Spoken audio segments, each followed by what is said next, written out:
Well, today is November the 10th, 2020.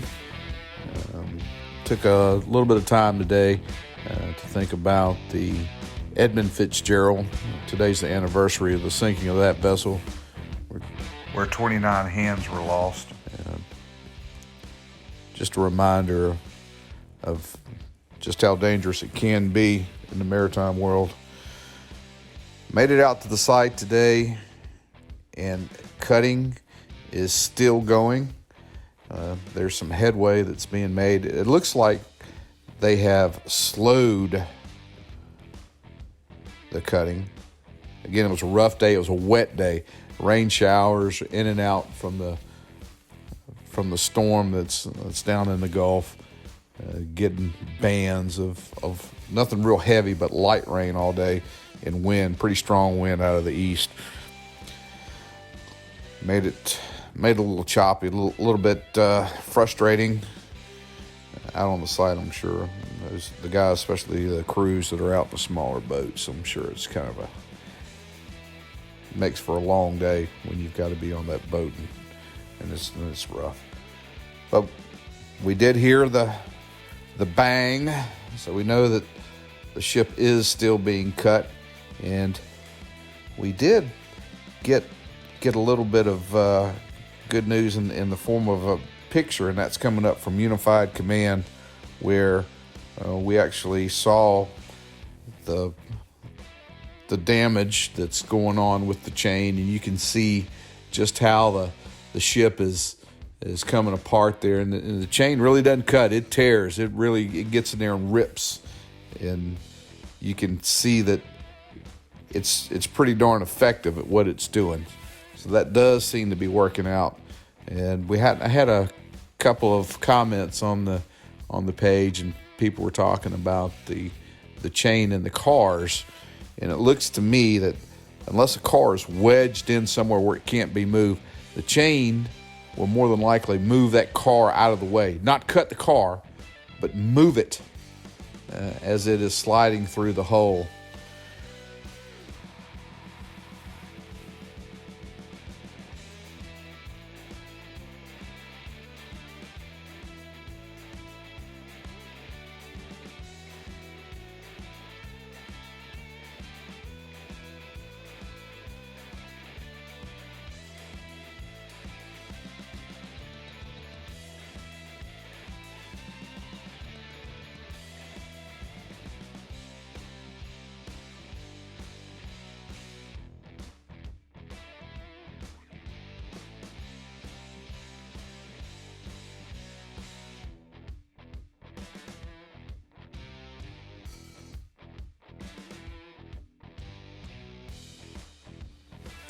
Pretty clear images here of the tensioner block, and you can really see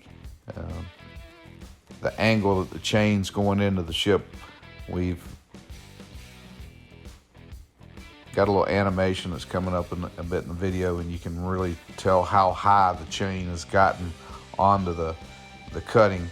And it's well over halfway. You figure that the ship, there's about half the ship that's underneath the waterline, and the chain is well above the waterline now. And I think they've slowed down the cutting, and we had the problems with it breaking on Saturday. Well, that's been repaired. I think the crews have slowed the cutting down in an effort to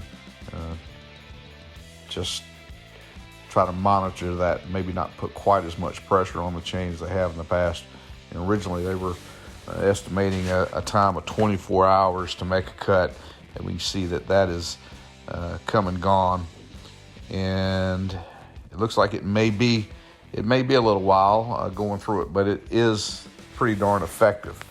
And we'll see these pictures that are coming up from Unified Command, and someone was down and got a pretty good shot, and you can actually see the waterline and the chain breaking through just above the water.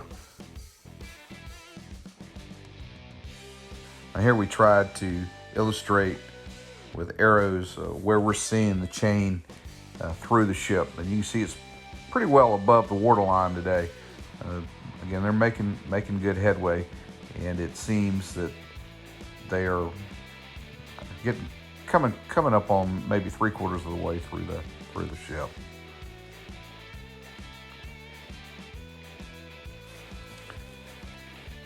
And today we took a look at the Black Gold. This is one of the crew transport vessels.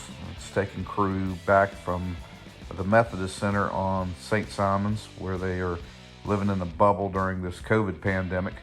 This is one of the vessels that transports the salvage crews out to the ship.